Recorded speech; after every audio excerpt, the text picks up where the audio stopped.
Hey, welcome everybody to the Backyard Professor special live Friday night session. Hey, Joe, welcome. Elisa, how you doing? Oh, good. The signal went up. Dean Schwank. Oh, Captain, my Captain. Oh, Dean, my Dean.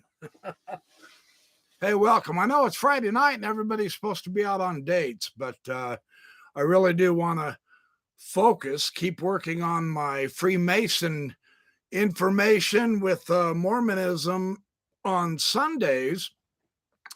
And so I have a special particular thing I want to do tonight that is just too good to lose. And so I'm going to do a book review. And I'm going to review Eric Metaxas, Is Atheism Dead?, wherein he contends it most certainly is. Somewhat. He's definitely arguing against atheists. And what I want to do is give you my first impressions of reading this book in a star rating. You know how they rate books from 1 to 10, right? 10 being super magnificent and 1 being I wasted my money, right? This is not a 1. Eric is an excellent writer. I liked the book. It was really fun to read. So I'm going to give it a 7, which means that I liked it very much and I do recommend it. Now, I am one of those who likes to read within my time constraints every point of view as I can on both sides of an aisle of an argument, right? And so I have multitudinous atheist books that when I felt like I jumped off into the atheist deep end, and I did a beautiful swan dive, magnifico. It was a perfect swan dive. I was given a 10 on it, but then I resurfaced, right?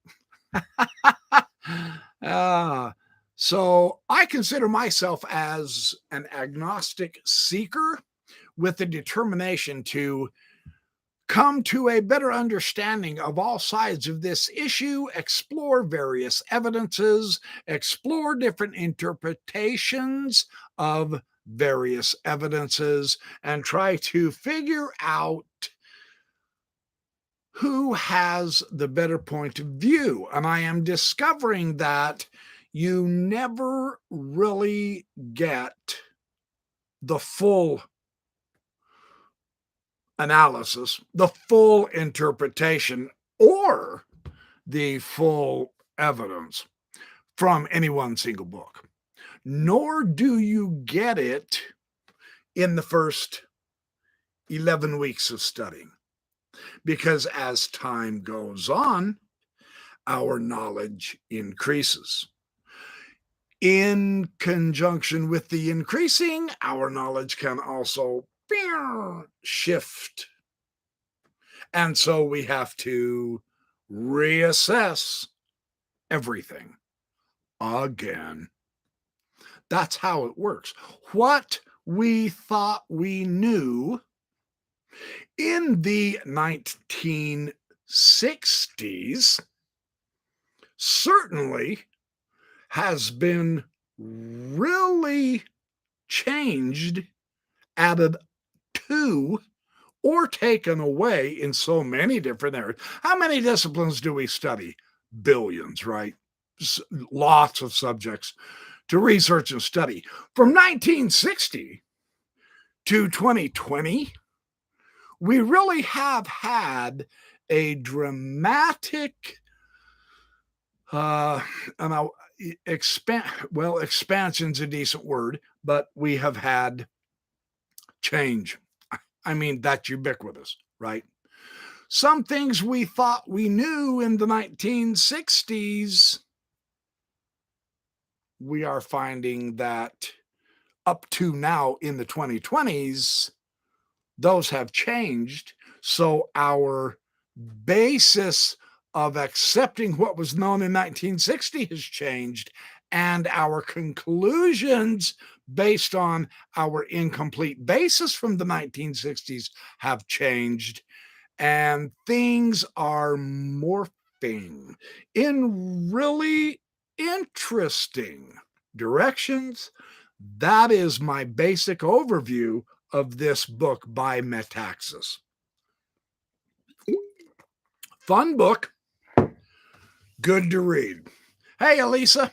Yeah, it's too hot to be outside. It really is. I get that. That's true. So while everyone's out dating, we can do a live session and then they can all watch the video afterward. I'm sorry I'm making this on a Friday night. I don't know if Friday night is better or Saturday mornings. I'm not too sure. I have done a special on a Thursday night, but I was too tired last night because it was too hot. And so tonight I decided to try it. This is Salem Books, Eric Metaxas, and it's a 2021. So it's relatively new. Now, the three areas that I think Eric focused on that was truly delightful for me, it held my attention. Two of those areas ended up being more positive than negative. And one of those areas was, quite frankly, quite negative in reaction from my perspective. So 2 out of 3 ain't bad, right? And that's why I give it 7 stars. So what Eric is doing in the first section of his book, now he has written a book before this that really apparently has sold extremely well. I don't know anything about this author. I have never heard of him before. There's a new little bookstore in town. I popped my head in just to say hi, browsed around, and sure enough, I found this book and I said, you know, that's a subject that I don't mind studying. So I purchased the book. And one, the cover is excellent. It's crisp, it's clean, it's clear, it's bold. You can read it right now. Same with the end. So that was nice. And the Ouroboros, he describes somewhat of why that is part of the symbolism of the book, of the cover. And I thought, okay, that's kind of cool. That's kind of fun. Symbolism has always been a special love for me because of my artistic bent. So I thought that was cool. Eric Metaxas, I'm going to call him Metaxas because I don't know him. I would like to talk to him. He's a relatively young guy. He's a very handsome guy. He's got a great look on his face, and I know why he's got that look on his face. Somewhat impish, sort of challenging, sort of excited, exuberant, confident. I like, and his book does come across as a really good, confident book. Hey, Peter Higgs, welcome. James Conger, welcome. You can see it from the front. I'm just starting to review this book. I'm doing my first return of the Shirtail reviews, the Shirtail book reviews, and I'm reviewing this book, Is Atheism Dead, by Eric Metaxas. 2 areas I find good, 1 I find bad. I'm going to focus more on the bad tonight. I really hope that does not distort this book. However, I am not trying to ad hominem him in any manner. I just have some suggestions that I believe could improve his book or hopefully help him write a better book next time, I would even be willing to help him. I would co-author a book with this gentleman if he would like some help in this particular section that I'm going to strongly criticize, with the intent of help, not mockery or hindering. So I've buffaloed my way enough. Hey, looks like there's getting to be a little bit of a crowd. Welcome, everybody. The first section that Metaxas deals with is the cosmos, the universe, and deity. And the theme that he wrote a previous book on is the fine-tuning argument. And there are so many parameters that appear to be fine-tuned for life that it no longer looks like it's just an accident randomly going through the cosmos of trillions of light years of size. We are alive, and that is a unique and special gift. This is basically his approach. What made this so fun to read for me is he has a most interesting point that I had not considered before. More or less. I'm going to pull a backyard professor on you. I apologize. Hang on, I'm going to go grab a book. Hold on. I've got the fine-tuning argument from critics against the fine-tuning argument. And I think this is really fun to see the various ways that they have argued about the fine-tuning. Oh, and wouldn't you know it, I'm not going to be able to find it. Okay, that's enough noise. Okay, sorry. That's my backyard professor thing where I have to go find another book or two. I apologize.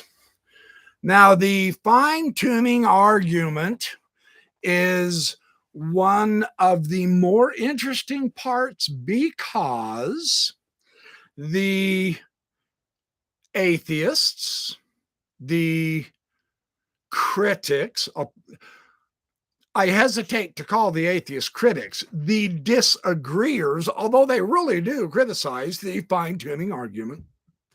One of the better approaches to the argument against the fine-tuning was Vic Stenger. And I'm a big fan of Vic Stenger's books.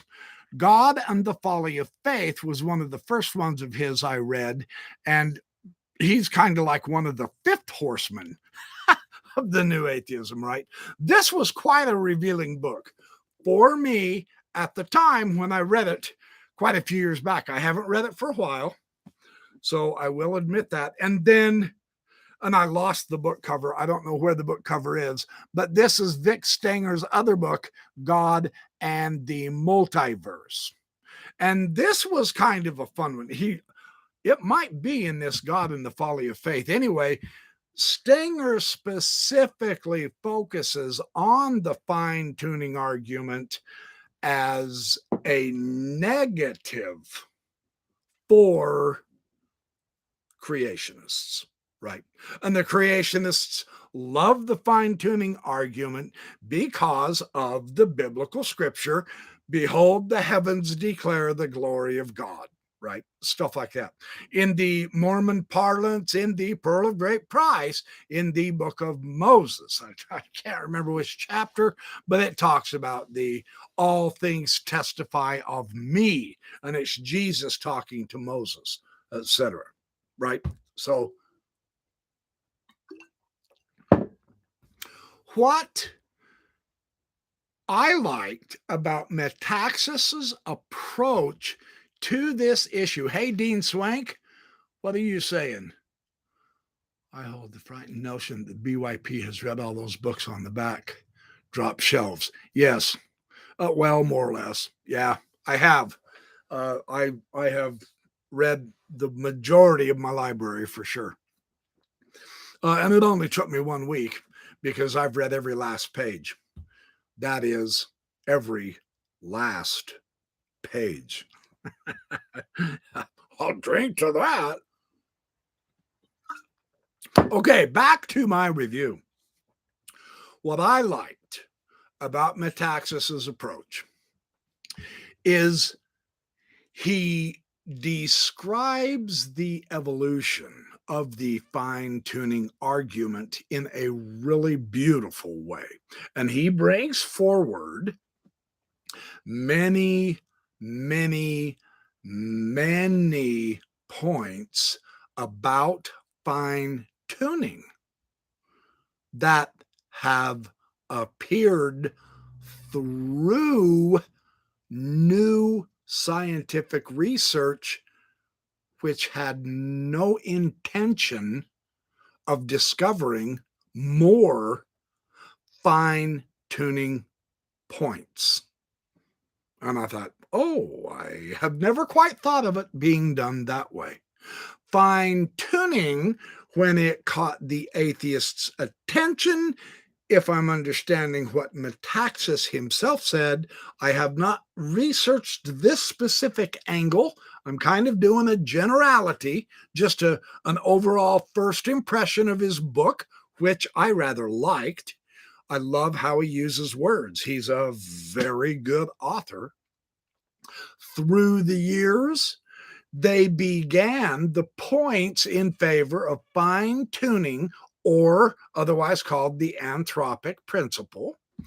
It did not have a lot going for it. It was almost an accidental discovery.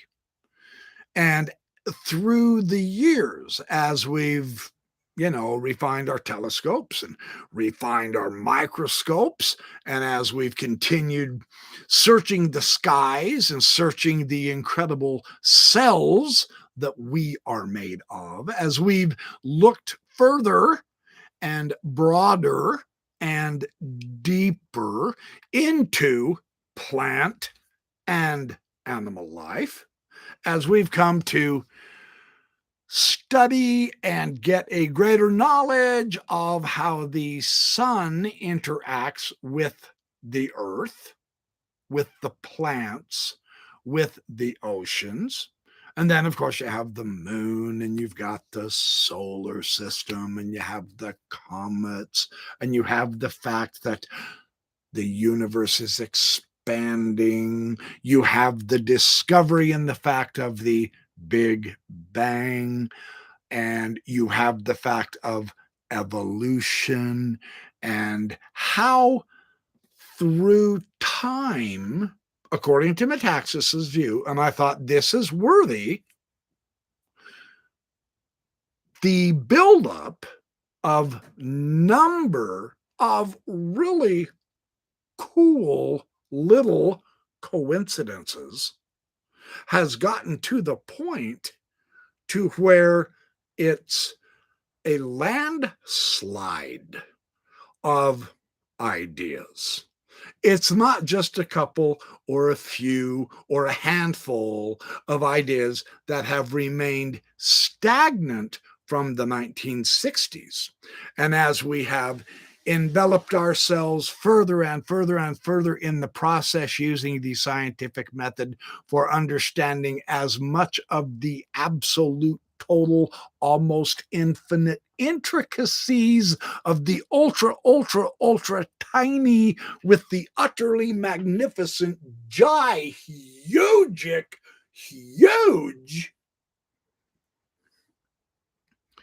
the coincidences keep on growing. Now, is this proof? No, of course not. He's not dealing with proof. He doesn't give a flip about proof. He is simply saying, as we further move along through time, we are finding greater propensity for further information showing that much more across the spectrum, whether it's big or small, is conforming to this fine-tuning theme, or else it's absolutely a wildly improbable coincidence. Now, the interesting thing is what he described about, I loved his part about water, the really unique facts of water. It was just delightful reading. I really enjoyed the ideas of the calibration within the complexities of the cell and its thousands of different parts. He does not use Michael Behe's approach. He's not going that direction. The people he quotes, now again, I'm doing a general overview.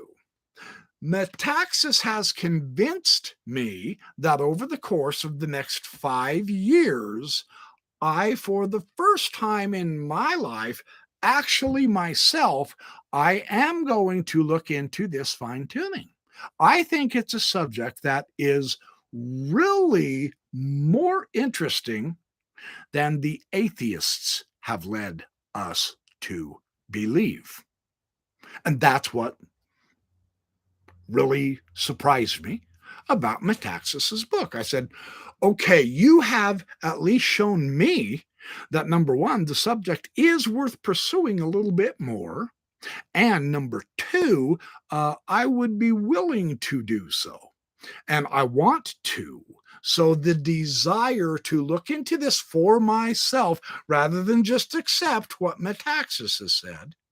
Now, and this brings up another one of those little negatives that just kind of irks me. It is not critical for or against his book. This is more having to do with my personal style, my personal methodology, the way I personally enjoy doing a research paper, and the types of material that I like to study and read is I really do like to have the sources that the author is using in footnotes. I'm personally, I don't give a flip how the author has done the footnotes. You can put it at the bottom of the page, that's fine. You can put them all in the end of the book, that's fine. But give me the sources and give me the bibliography, because I want to look for myself, and then I want to see what other sources the authors that Metaxas likes, what type of scholars were these that he is using? Stuff like that. I like to check into the background of various authors, see how many books they've written, for instance, see if they really are a valid scientist or if that is Metaxas saying so. Stuff like that. I want to double check stuff like that. So part of the defect in this book, he wrote it really well, and he's seems to me like he's attempting to make it read more readable, right? He wants it to go smoothly, and I love that about it. I appreciate that in Metaxas's effort. I do. I'll credit him for that. This particular subject, however, in my opinion, needs to be, the demeanor of the subject indicates that it should be a research project or a, not a reference book, but you really, in my opinion, you really do need to put the references in there. Yeah, so that the rest of us can check into it. Now, I'm not saying that he's wrong. I'm not saying he's right. I'm not saying he's a schmuck for not doing it that way. Again, that's more of my personal taste. But for me, that's a minor defect in the overall approach in the book. I would hope someday, simply because he is dealing with the scientific subject and it's a Lulu, And several of the fine-tuning arguments that he talked about are really cool. But I don't know. There's some of them that I've never even heard of before. See, in reading Stenger and some of the other the cosmologists, the scientists in physics and astronomy and astrophysics and all that, I've got a few dozen up over there. In studying them, the amount, the kinds of the fine-tuning implements are really cool. And they're broad-based. The spectrum has grown, not only in width, but depth. And so this is a subject that, thank you, Eric Metaxas, I actually do have a desire to pursue. In that instance, his book is a good book for that reason. I like that. He built the fire up in me to say, you know, for the next 5 years, I'm going to at least put this on my radar, and I'm going to kind of keep track when I browse through Amazon books or when I'm in a bookstore. I am going to start going over to the science sections more and start looking up the fine-tuning books and see what new materials have come out, both sides of the aisle, pro and con, right? Because you want to get all sides. I do anyway, right? And so bingo, that's a gold star on that lovely forehead of yours, Eric Metaxas. I'll drink to that. Great stuff. Now for the negative. And it comes right after his section. I think he has like 6 or 7 chapters dealing with various different cosmological fine-tuning aspects, Earth fine-tuning aspects, the ultra big fine-tuning stuff, the ultra small fine-tuning stuff, the organic and the inorganic stuff, how chemistry functions not only on Earth but in the cosmos, so, you know, the evolution of stars, so on and so forth. Probably about the first third of his book deals with that. And I rather enjoyed that. Now, let me just be perfectly blunt. Again, I do not have any desire at all to ad hominem. I'm not attacking Metaxas as a person. This is more in this second part, and he probably, it wasn't as long. He probably had 4 or 5 chapters on the subject of the Bible. The Old Testament, he had a couple chapters, and the New Testament, he had a couple of chapters. And then he moved on to a different subject. It is this middle part. Now, I'm somewhat under the impression, he's welcome to contact me and let me know if I'm wrong or not, but I'm under the impression that Metaxas meant this to be, more or less the heart of his contextual apparatus for getting us to recognize that atheism isn't as strong as the new atheists have built it up to be. Okay, that's the impression I've received from that. Now I'm gonna just put this out there, and then I will explain why. I believe Metaxas should have simply eliminated this stuff about the Bible and archaeology and the theology, the doctrine, the history a little bit and stuff like that. I think his book would have been a better book had he just not gone with the Bible stuff. And there are a couple of reasons that, in the spirit of a fellow researcher, as a fellow, I don't dare call myself scholar because I'm really not a scholar, but I am I'm somewhat well read, particularly in this subject, because as an apologist, I wanted to know about the Bible. And now, as a post apologetics life that I have, I really do still want to keep up with the developments, the concurrence, the movements, the successes and the failures of various angles, aspects, and contextualizations of biblical materials. right? How is the Bible being viewed today? Well, I mean, by Jews versus by Christians versus by the rest of the world, because that has been actually changing. Interestingly enough, it really has. So uh, I think he would have served his audience better had he not ever gone here. Now, that is my first suggestion.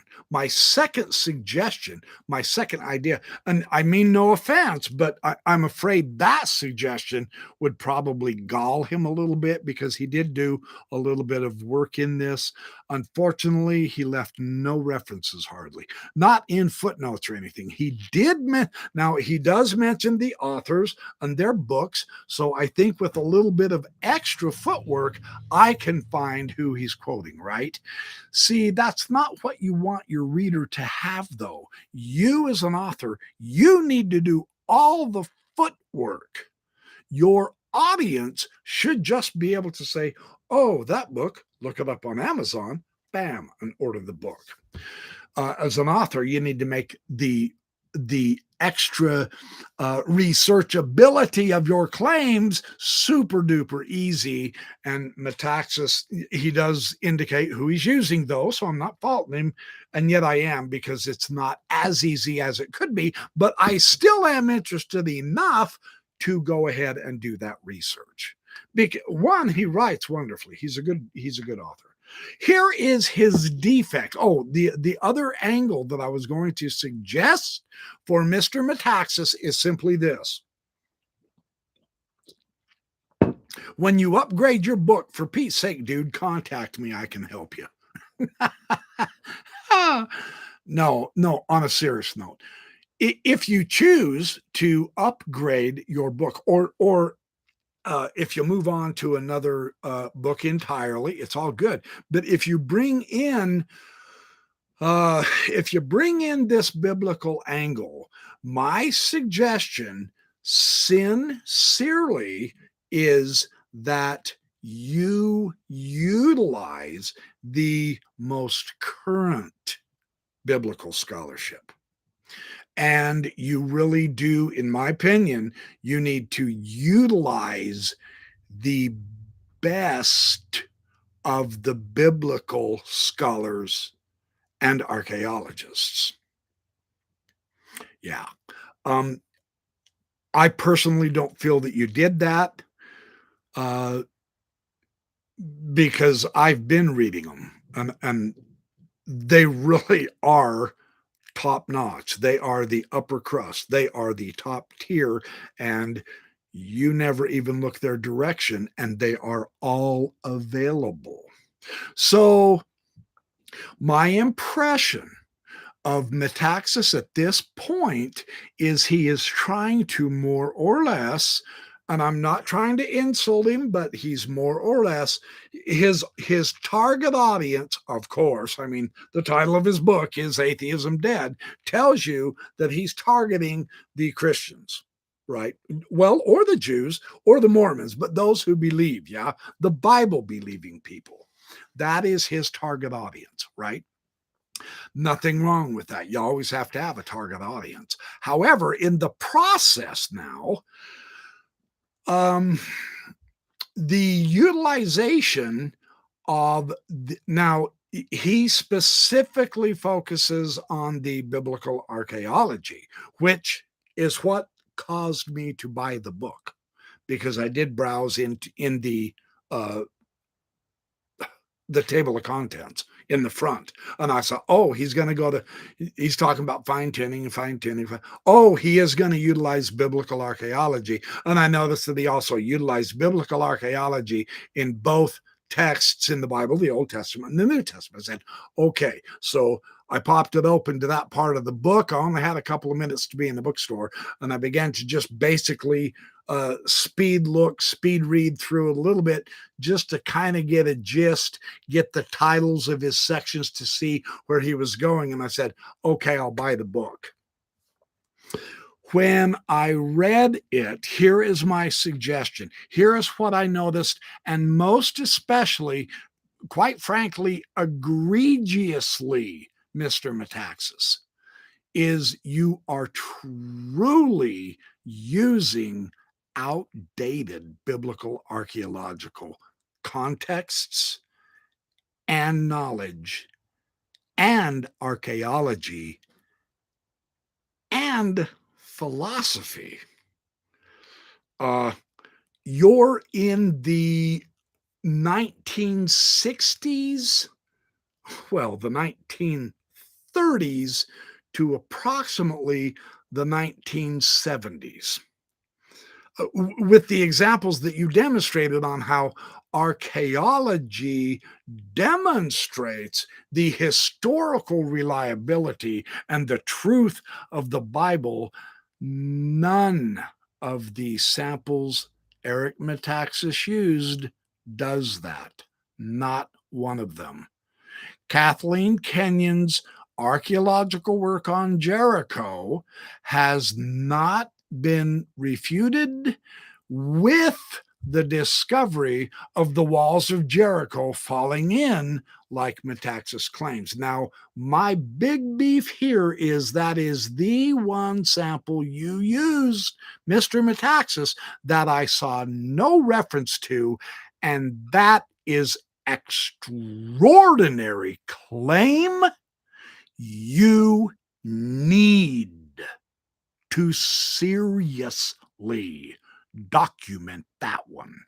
You can't just say, oh, by the way, we actually have now discovered how the story in the Old Testament on Joshua is actually history and true because now we found the real evidence. You can't just say that without references. That is the one part of the book that just irked me. Because, man, that claim needs backup. You must document that stuff. The other stuff that you've used, we basically understand that William F. Albright and the Albright School and some of those, and some of the earlier archaeologists, they went through that, King David being discovered and all that. But you stop short on the timeline, right? And the reason I say that is because Mr. Metaxas is still producing the philosophy that there is a biblical archaeology. Now, actual biblical archaeologists no longer think that. And apparently Metaxas is not aware of that. That is why I say you stopped too early in the philosophical and historical understanding. There is not a biblical archaeology as such. There is an ancient Near Eastern archaeology, etc. But the old days of archaeology have passed us by, and you seriously need to become aware not only of the fundamental paradigm, and this is an entire paradigm shift, and it's a big one, away from the concept of biblical archaeology. No, that is the older view. And in order to keep your credibility, now you're arguing with modern scientific discoveries on the fine tuning. You bring most of that stuff right up to date, right up to today in our day. Why don't you do that with the biblical archaeology? I have suspicions why. And it doesn't make you look very good. That's why I'm suggesting you either leave it out or you come up to date. Now, the downside of coming up to date to today is these are not atheists that are doing the biblical archaeology. They're still, well, the Jews have gotten involved also. The Jewish and Christian scholars, archaeologists, are not the kind of Christians that Metaxas is writing to, but there is serious arguments back and forth about the very existence of ancient Israel. And you need to let your audience aware of this ongoing 35 to 40 year argument. I mean, this is huge. Through the vast majority of my life, this new paradigm and the arguments of how do we handle the archaeological material remains, how do we jive that with the textual remains that we have left? That you haven't done. And that is the defect in the biblical stuff, right? First and foremost, I mean sincerely, as a minimum, if you have to go to this subject, number one, you want the absolute best. And number two, you want the absolute most recent. And I mean just within since yesterday, if it's at all possible. So I'm a little bit guilty here of that also, because I don't have it from just yesterday, but I do have a text that there is no way, since you're the one, Mr. Metaxas, who brought up the biblical archaeology, you have no choice, for credibility's sake, than to make sure you understand this man. At a minimum, William G. Dever is considered. Now, of course, he's ambitious, he's energetic, he does argue and fight for his points. So he is energetic. Some people don't like his argumentative views, but he is truly world-class archaeologist.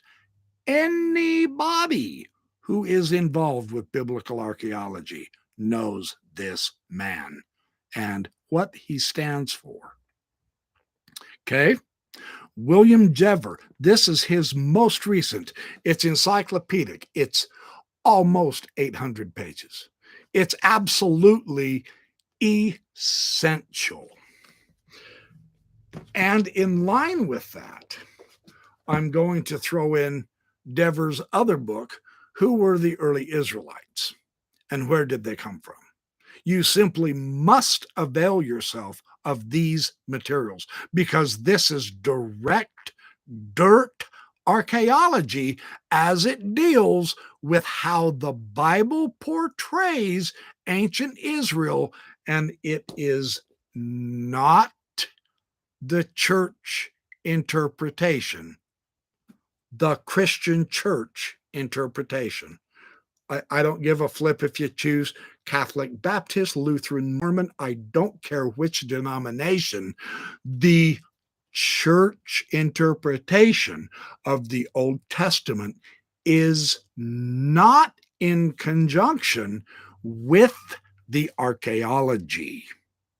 And all of the biblical archaeologists have come to this point, more or less. William Dever has spearheaded this.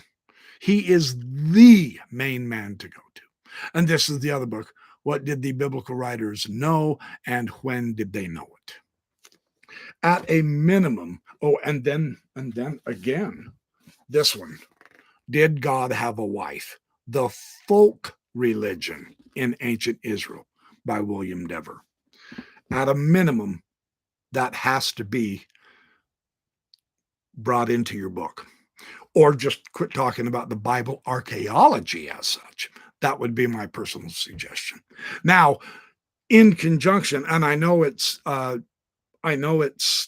mean, this subject is so flippangantically huge, mongus, that you can't possibly exhaust it right? I mean, there's tens of thousands of texts written, let alone the millions of biblical journals and articles on some specific aspect of biblical archaeology. It's literally inexhaustible, right? But you must make an attempt to at least get the cream of the crop into your next book, or you're not going to have any credibility with it at all. And you're talking to the atheists, so you better be on top of your game. In this particular book, Is Atheism Dead? When it came to the Bible, you weren't at the top of your game. That's my criticism. Not in any way meaning to denigrate the book, just as a hope that perhaps in the future you can correct that mistake. P.R.S. Murray, A Century of Biblical Archaeology. This gives us a bird's eye view. Now, I believe it's a 1991 book. So see, this is somewhat dated. It's 20 years old, 30 years old.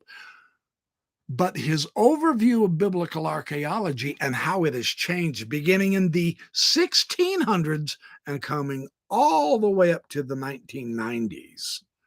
This is a fantastic book to show how the biblical archaeologists used to think about biblical archaeology and what caused them to shift their philosophical approach, as well as what helped them increase their knowledge and what helped them decrease their impressions of what the Bible was supposed to mean.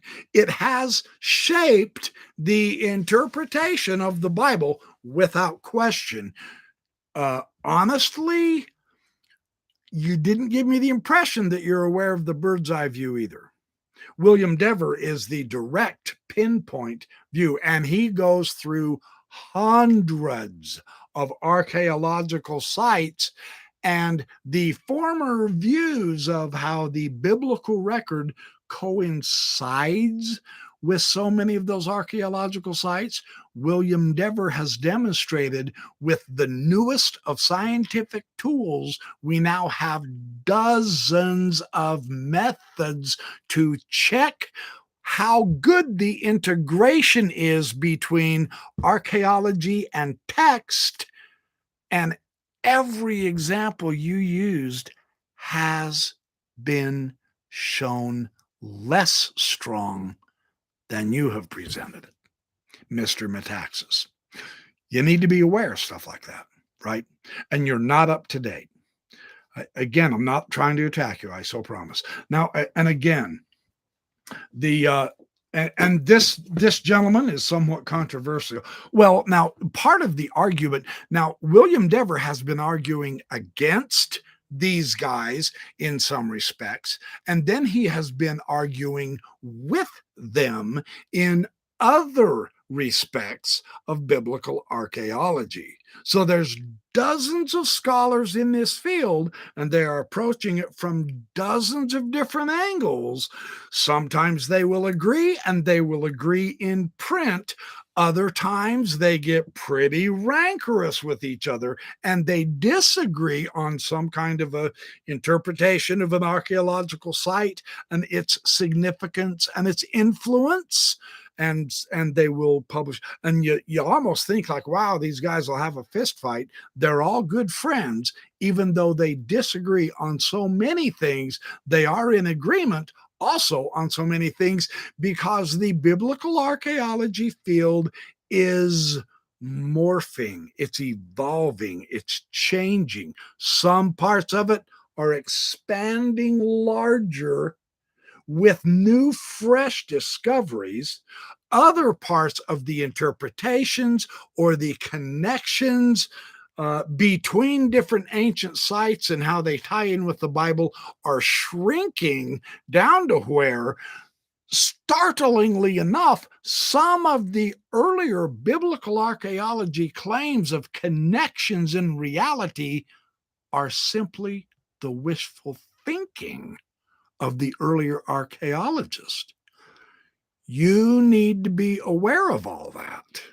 If you're going to use biblical archaeology with credibility, it's a boatload of homework, is what I'm trying to tell you. And I'm going to encourage you to keep doing more homework first, right? The other one is the Bible Unearthed, and that's by Israel Finkelstein and Neil Asher Silberman.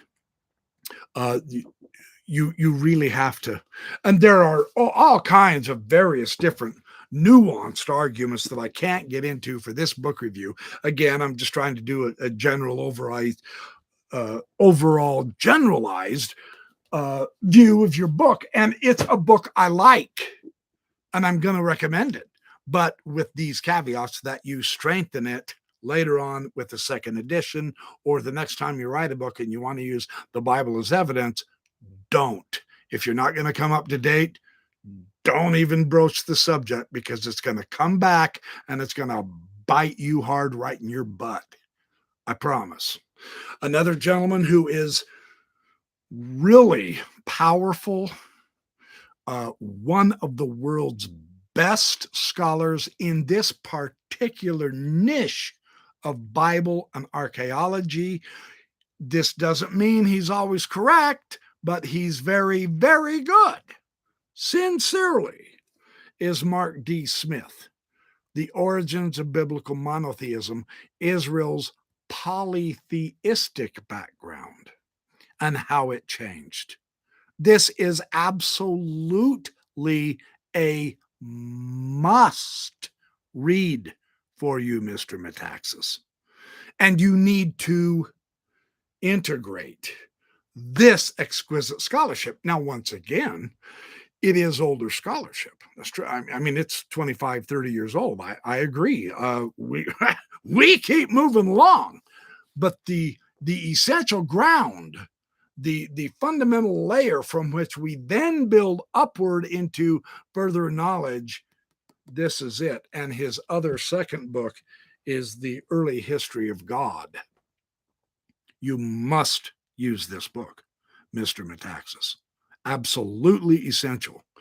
Since you're bringing up biblical archaeology, you've got to go with better scholars than whom you did, in my opinion. And then the two, just to give you a flavor of the, and it's a serious controversial issue. It really is. The entire patriarchal narrative is just story. Whether you view that as fortunate or unfortunate, I suppose, I mean, it might have something to do with which religion you belong to. I understand that. I'm with you on that. I get that. However, seriously, that does not excuse us from knowing the controversies, the evidence, the made up evidence, the false philology being used in order to verify the patriarchal period, the archaeology and the false interpretations of the archaeology that were used for 60 years in the American archaeology schools, and how that has been now superseded into a more realistic approach, thus giving us the information that the patriarchal era is essentially mythology. And the two most powerful books, they are controversial. I'm not dodging that. But the two best books to show you this view, you must read these. John Van Cedars, this is an exquisite text of scholarship. Whether you agree with him or not doesn't matter. Don't just read the book reviews. Read the book. Come to your own knowledge on this. You must address this controversy eventually. Abraham in History and Tradition. He says it didn't happen. There is very precious little history in Genesis. This is why you have to use the best. And then the other one, and this gentleman is seriously controversial, but his material is what began the end of the William F. Albright influence in biblical archaeology. And that's Thomas L. Thompson. The historicity of the patriarchal narratives. And he just demonstrated that the entire archaeological school of William F. Albright was based on Christian wishful thinking. Now, a lot of this book is controversial. Some of it has been refuted, etc. To simply toss it off as anti-Christian is coward's way out. It's not anti-Christian. To say, oh, he's just being racist and anti-Jewish is just pure stupid. That's the cop-out. That's a cheap way out. Master the material and understand the arguments. Dever is this guy's nemesis. But not this book. This book is pretty substantial scholarship. It's his later materials that William Dever really does not like. And I honestly think William Dever beats the argument. Now, what is William Dever's overall approach? William Dever's overall approach is simply this. There was a biblical Israel. There is a group of scholars out of Norway, Sweden, over there across the pond. I'm here in America, just in case you're not. Over across the pond, and they are called the minimalists. And they say there never was an Israel. The entire Bible is nothing but myth, etc., etc. Well, that doesn't work either. Archaeologically, William Dever has shown there was a real, an actual, legitimate Israel. But the way the Bible portrays its history is not what happened. You see the difference? The biblical narrative is written from a more or less a faith promoting view in antiquity. Now, here's the kicker. Part of the issue that, and I think this is more or less the background information that we have to have in mind as we are doing the biblical studies and trying to correlate them with the archaeology, is the narratives. And I mean, not only the first 5 books of Moses, Genesis, Exodus, Leviticus, Numbers, and Deuteronomy, but even the so-called, quote, the historical books, the 1st and 2nd Kings, the 1st and 2nd Chronicles, Joshua, Judges, Ruth, 1st and 2nd Samuel, even those so-called historical books. Then you get to the poetry, Job, Psalms, Proverbs, etc., the wisdom literature. So that's actually an entire different genre that's been put into the Bible when it was compiled. But then you get to the prophets. Now, the vast majority of Old Testament prophets are those which lived and existed just before and after the Assyrian destruction of Israel, 700 BC, when Assyria came through. And then some of the other prophets were there for the Babylonian destruction of Nebuchadnezzar that happened 100, 125, 130 years later in 600 BC. And that was where the 10 tribes were taken by the Assyrians, so they lost the league, the confederation of the 12 tribes. And then Nebuchadnezzar came and absolutely wiped out the Temple of Solomon. And he took the Jews captive into Babylon. And then, of course, you have the weeping prophet Ezekiel. And, you know, he's the big mystical prophet of the Jewish scholars later on with the Merkava mysticism, the chariot mysticism, which, of course, evolved through time into the Kabbalah.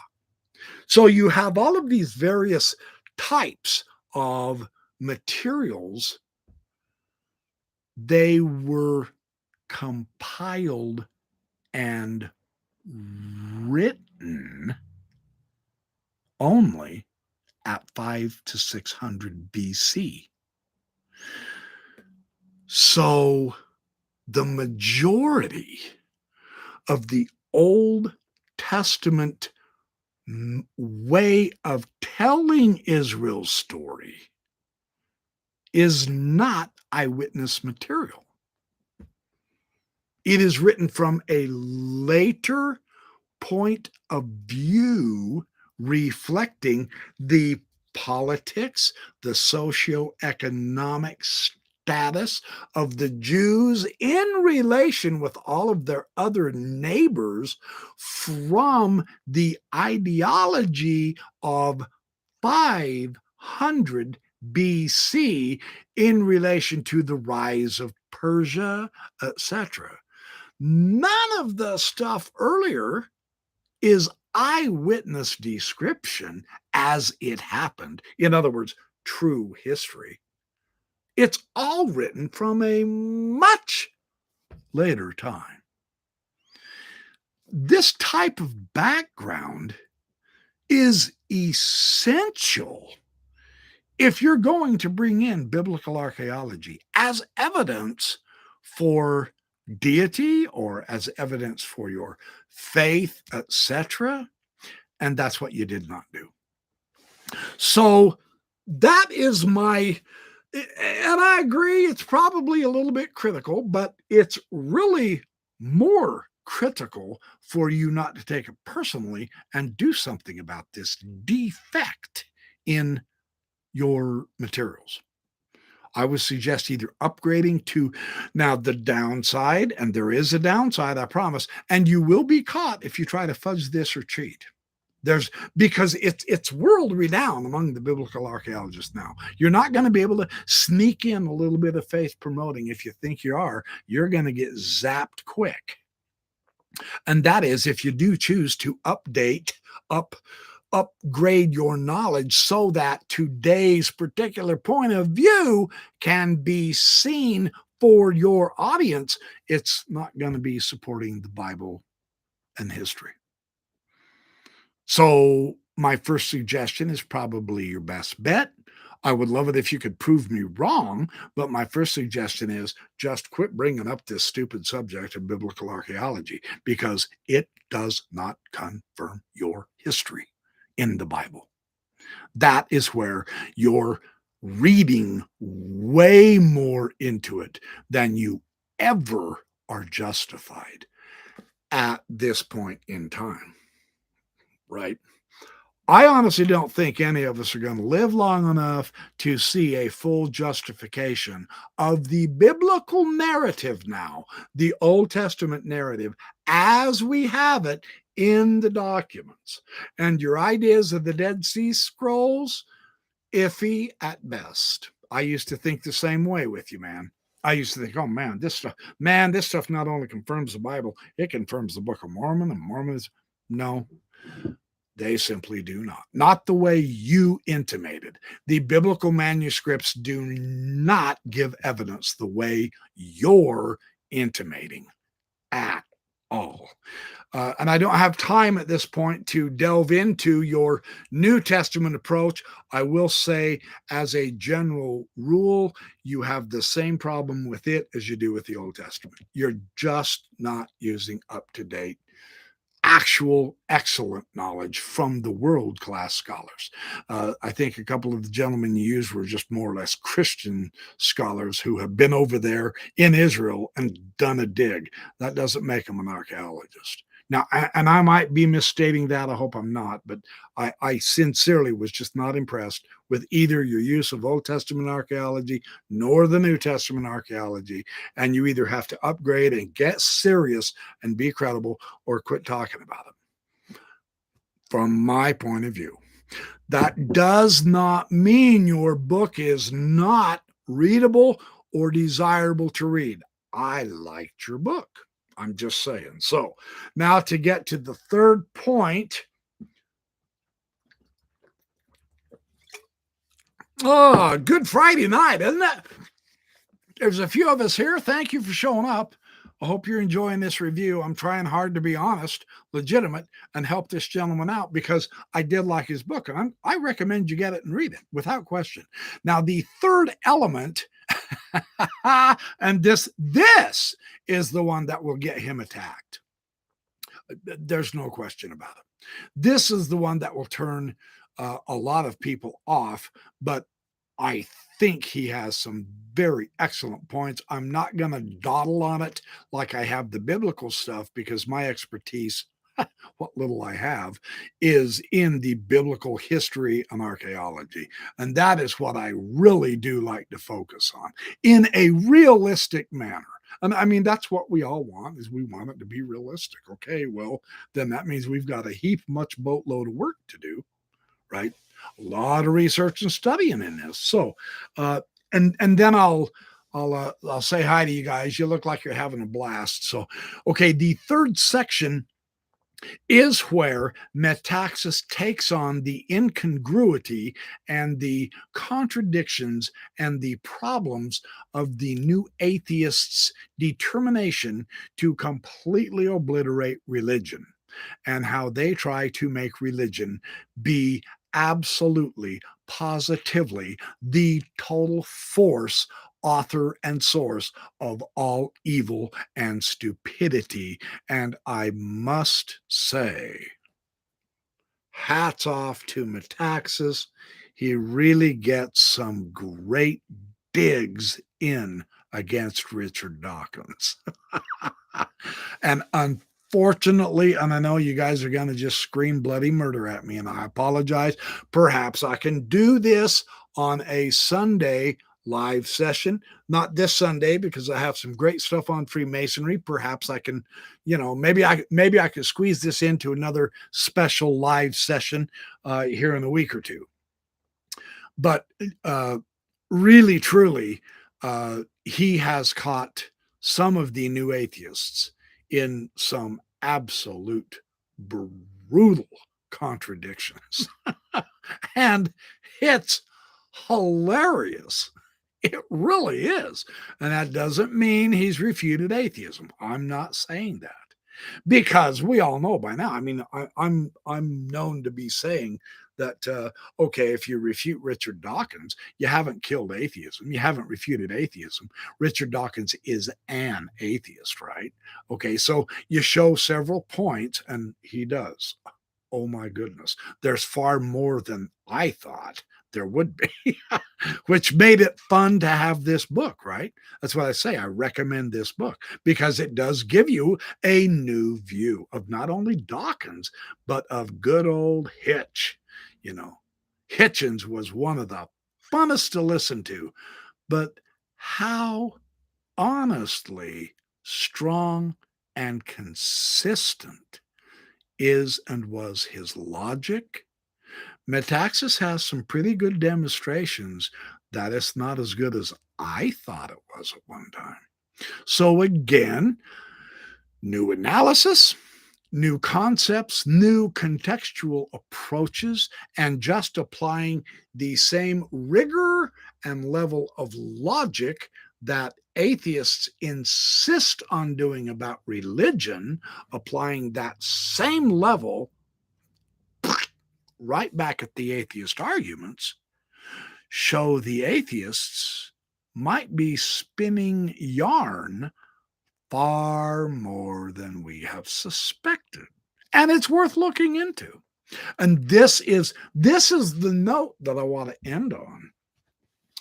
This is a good book. I'll give it a 7 out of 10. Is Atheism Dead by Eric Metaxas, because he makes me yearn to truly look further into the fine-tuning argument, and he makes me want to reread Dawkins and Harris and Hitchens and compare it with what he says to see the brutal contradictions, to see if he is reading them correctly or if he is misusing them.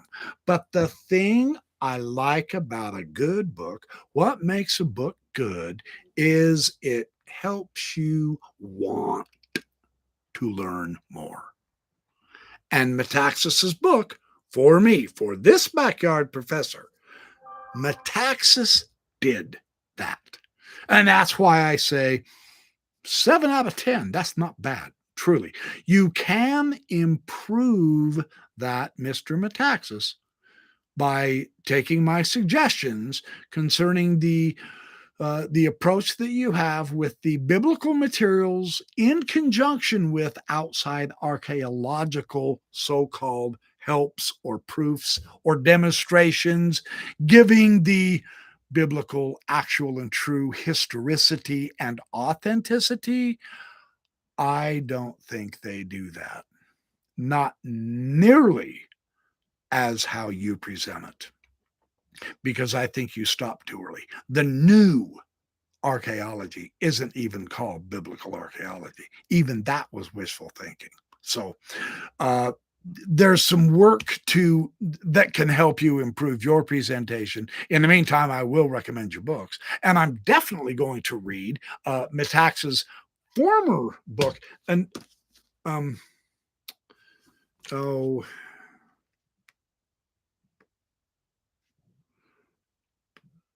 let me see what his former book, 5 languages. Oh, criminy. Is on the entire book is on the fine-tuning argument, and I do want to read that book. Based on what he said in this book, he piqued my interest finally in doing my own research, instead of just reading it from a Christian point of view and then another one from the atheist point of view, and seeing these guys butt heads, bam, bam, bam, bam, bam. Yes, it's good. No, it's not. Yes, it's good. No, it's not. Yes, it is good. No, it is not. Instead of approaching it that way, I myself want to do some exploration in the various chemists and astronomers and cell biologists and physicists and what they are saying, not about the fine-tuning argument, but what they are saying about the astronomical information that have been discovered to be a fine-tuning argument. That's how I want to approach this. And I suspect it'll take me quite a few years, and it's okay, because that's what time is for, to use enjoying your life and improving the mind. Yes, that is what the backyard professor is all about. By golly, it is. So anyway, I am just about approaching. Hey, Huff Daddy, I'm going to talk to you guys for just a few minutes. I want to see who all's here and say hi to all my good friends and neighbors, and give you a drink of pure, wonderful water. Again, I'm sorry for the unannounced live. I finished this book and I said, holy crap, I've got to review this book. Good and bad parts to it, which is what is typical of all books, isn't it? So anyway, let's see who all is here. Name Flying Man Disciple. Welcome. Huff Daddy, how are you? Good to see you. Maven. Yeah, right, Maven. I know. Backyard Professor always leaves the screen and Radio Free Mormon gets after him. Welcome, Maven. Good to see you, sweetie. And Elisa, Splonky Doink is here. Good to meet you. Good to see you again, my friend. And Nano Flying Man Disciple. I don't know if I've seen you on my live session before or not. If I haven't, well, hey, Gnostic Informant. Welcome, man. Good to see you, buddy. We've got some more stuff to do together, don't we? Yeah, baby. True story. And who else is here? Yeah, you got to get me back on Gnostic Informant. I hope everybody said hi to Gnostic Informant. He's got some spectacular videos out there on YouTube. I've been on it a couple times and I probably dropped his rating 70%. But yeah, we got to do some more stuff, brother. Yeah, I'm all for it. Joe, welcome. Good to see you. Yeah, I got to contact you. I've been meaning to, I promise. I've been busy, you've been busy, but when we're too busy for our friends, we're too busy, right? Isn't that the theory? Hey, it's the theory I'm going with, man. You can't stop me. I don't care who you are. Peter Higgs, I've said hi to you. Welcome. Dean Schwank, yeah, I've said hi to you too. So you guys look like you had a lot of fun. I'll go back through this and read the comments as I watch the video and see what you guys came up with on how ignorant I truly am. But now it's fun to read books like this because it's the other side of the equation, so to speak, right? And that's really, quite frankly, in my opinion, that's pretty important to do. You gotta get all views, man. You don't have to believe anything you read, but you need to be familiar with all the views, right? I know that's so weird when you stop and think about it, but that I promise that's the way it is. There is no other way it's going to be. Oh, Erwin Mager. Yeah, I'm with you, Erwin. I'm basically agnostic seeker also. Thank you for showing up. Welcome. Good to see you. I love you guys. You're the best audience in the world. All of you are always welcome. Everybody's welcome to the Backyard Professor video lives and so on and so forth. Tell everybody about me and tell them to come on Sunday nights. We have a good time, don't we? I think the chat is almost as exciting as, or excited, as the Mormon stories and Mormonism Live. Man, do we have a hoot with them. Oh my gosh. Maven does a spectacular job with Bill Reel and Radio Free Mormon. I mean, those guys are just, they are fun. They have great subjects. Someday, when I grow up, I'll be just as good as they are. Yeah, whatever. Dream on. Yeah. Oh, hey, Marquita Armstrong. Welcome. Glad you showed up. Sorry it's on a Friday night. I know everybody should be out on dates, right? Yikes. How well we didn't. We skipped Friday night. That's the way it is. Oh, let's see. Thanks, Joe. Cheering me on. You're awesome. Huff Daddy, you're awesome too. You guys, I'm going to enjoy reading this chat. Sometimes when I do these unannounced live sessions, the chat really gets interesting. It's kind of fun because it gets it attracts a different audience. You know, there's some people who just cannot do Sunday Night Live, and I'm sorry for that. But my intention, one of these times, I think it'd be a blast to do a Backyard Professor Live one night every night for an entire year on a different subject. Wouldn't that be wild? Not yet. I'm working too much still. Maybe when I retire. So, hey, Ryan Larson, good to see you, my friend. Good to see you. As always, this was earlier, about an hour ago. I hope you were able to stick around, bud. If not, that's okay. You can watch the video. That's how this works. That's Jacob Williams. Welcome. Mark Crispin. Hey, you made it, bud. Welcome. Okay, I think I at least got to say hi to, or at least mention James Conger. Hello. Welcome. Glad you could show up. I appreciate that. Okay, so yeah, I think I'm at the top now. Okay. Anyway, so you guys are awesome. That's all there is to it. I basically gave that book review, the Shirtail book review. I've had several people ask me to start doing my Shirtail reviews again, and those were a lot of fun when I did them earlier. I used to do them as a write-up for 2 or 3 pages, just kind of give highlights and my ideas on why I think a particular book is worth reading and so on and so forth. And I'm going to start doing that more because it's just so much fun. Hey, Nikki McBee, welcome. And so I'm going to start as I keep reading various books. And of course, I read in all the wild, weird subjects, complete waste of time, complete waste of time. So it's fun to read all the different subjects. Okay.